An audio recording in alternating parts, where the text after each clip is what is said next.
I don't even know what the intellectual community is. Me neither, but so when I hear that, it's not me being cagey. I don't even know what that means. But when you mean for what, my argument? Yeah, because it felt like quite the opposite. They did this whole thing where they castigated Flip, and it just feel like that's the pitfalls of like intellectualism or performative intellectualism. Because I don't see how anyone saw that clip, and this is why I questioned the what is the Native Land podcast. If they did see it, how did they come around thinking like Flip was wrong all the way? And like, I'm not going to talk to Flip because I feel like it was like y'all put y'all quarters in the jukebox and y'all both danced. You have more of a Charlemagne perspective. Yeah. Yeah. I think I'm not being funny. I think that's his, I know what he means because Charlemagne was on the show. Yeah. And that was basically his take. Yeah. He said, this some nigga shit. Right. I think Charlemagne's take was the most accurate of what happened, and I think his take echoed Joe's take. I don't think Flip got a fair deal in all of it. I think Flip was poorly treated by the public. Mm-hmm. I think the tricky words he was taken out of context. Yeah. I understand Flip now that I look back. I do see why he said tricky words. Yeah, he wasn't wrong. Yeah. I mean, I don't do that, but his use of language was correct, even if I disagree with the assessment. Yeah. Flip didn't do anything wrong in his language, you know? And so I thought in some ways he became like a proxy or a stand-in for a whole bunch of arguments people already wanted to have. Yeah. And that was unfair to Flip. People kept me accountable? No, I wouldn't say so. I think what I got a lot of was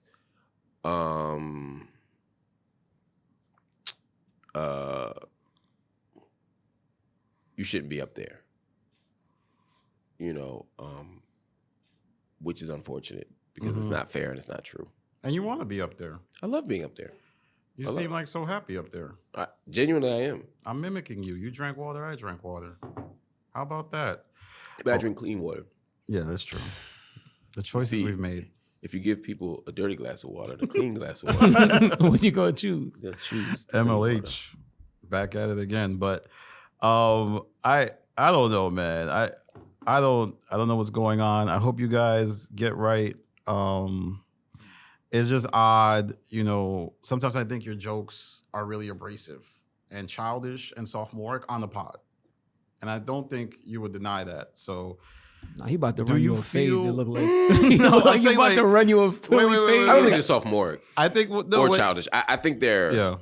I think they're. Some of them are higher brow. Some of them are lower brow. Very low. But I think low brow is different than sophomoric. Okay. Because let me look that up. Because I think.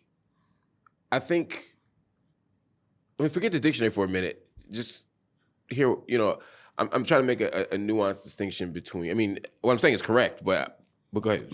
No, break it down. But for me, it's more like saying, you know, there are different styles of comedy. So I could watch an episode of Frasier and think that that's really funny, and I could also watch Martin in the train station as what? Oh, I can't think of her name. She takes his tuna sandwich and steps on it when she says I don't watch Seinfeld like that. Name is Shirley. Martin, my bad. Yeah. I don't watch. Yeah, you definitely Geraldo. He definitely. Yeah, I saw it. You cosplaying my guy. Yeah, I'm not making a racial joke. My point is, like, Martin is a certain style of comedy that people would not consider highbrow comedy. Yeah. But I wouldn't call it sophomoric comedy, right? There's something clever and thoughtful about it, even though it plays to the so-called cheap seats. A lot of that is class-based, and it's elitism, and I don't like that. So, you know, if I make a joke about Imani being abused as a child, that wasn't what I was going to say, but that's what happened. Yeah, that went. But that wasn't my hypothetical. But I'm happy to use that one. So when we made the joke about, I made the joke about when he met Michael Jackson. I think Sasha or somebody asked him what it was like to meet Michael. No, it was Mona. I wasn't on with Sasha. Mona. I think the one I was referencing is when you were holding a doll and you were like, tell them where they touched you on the doll or something like that. Yeah, that's directly connected to like psychotherapy. Like to me, that's not a childish self-harm joke. I think you might say it's hitting below the belt. You might say it's there are criticisms of that joke to be made. Okay. I'm just saying I don't say this childish. The reason I'm saying that is not to defend my jokes, but to say that I think that leads to an unfair argument against the pod that somehow what we're doing is like not sophisticated enough. Oh no, not the whole pod. I was just talking about you specifically, but I can agree that it maybe sophomoric wasn't the word to use. There's actually some tact, there's some intelligence. But if you say below the belt, do you feel like the below the belt stuff is too nasty or crazy? No, not to me. But I base that on communication with my colleagues. Okay. Like I don't think I think only once have I made a joke that I didn't feel certain they'd be okay with. Care to share? I made a joke about a man. I think it was about being homeless. And then I went over and asked him about it. Okay. Yeah. And he punched me in the face. Okay. No, the result? Come again? He really Punched threw in the them face? hands? No. Oh, okay. He said it was cool. He laughed. He said, "No, I'm just tired." And then I heard about him on. I heard he threw them hands. That's why anytime anybody say he threw them hands, I just want to double check. It was a real quick conversation. He said, "No, I'm just tired." Because I'm always reading my co-leagues, and I'm like, "Yo, how are you feeling this interview? How are you thinking? What's the energy level, etc." And a lot of it's intuitive, but some things, especially when you're sort of new, you gotta check in on people, and so that's what I try to do. It's just delicate because those types of jokes, like you said, like one moment you could misread somebody. Like, what if you read somebody, you think they're okay with it, and then it's like, oh man, they're upset or they're angry, something happened. Like I know a man, he was fighting a diagnosis, so which I didn't know at the time. Yeah, those things are dangerous. It's always dangerous, right? Yeah. It's making fun of people. It's a dangerous enterprise. Yeah, Still got to do it though. You don't got to do it, but if you choose to do it, and I think that's part of it's in the DNA of the show to tease each other. Yeah. Then I think you just have to be careful about it. Yeah, and that's what I try to do. And I love that because I'm not used to that. With you, I've been following you for years, as we all have, and just seeing you speak the way you speak and do a lot of these different like shows, and to see you on this show, it's like seeing you in a different light, and I think that's great, But I do think sometimes people might be like, "Oh shit, he taking it too far." Like, nah, that's just the other side of him, or that's a part of him. You know what I mean? Yeah.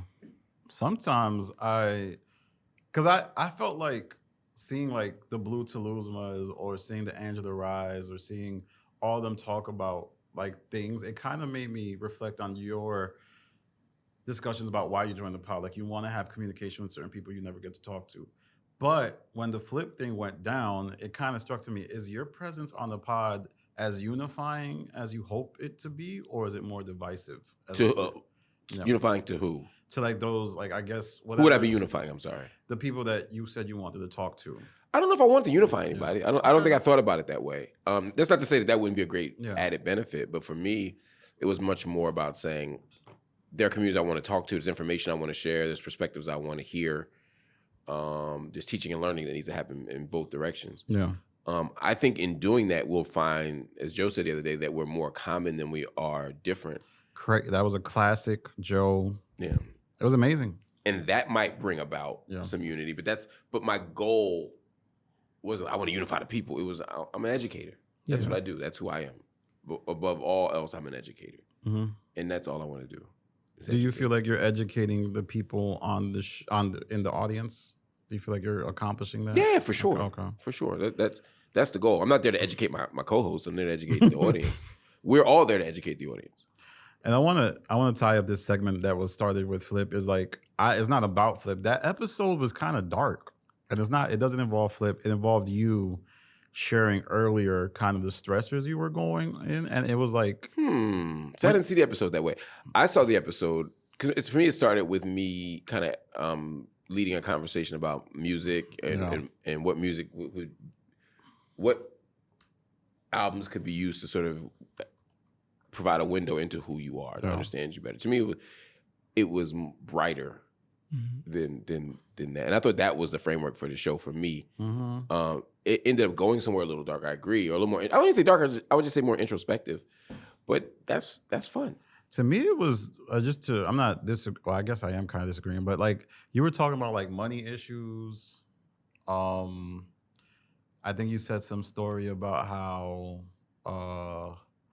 You were kind of giving somebody money that had your number because Oh, yeah. yeah.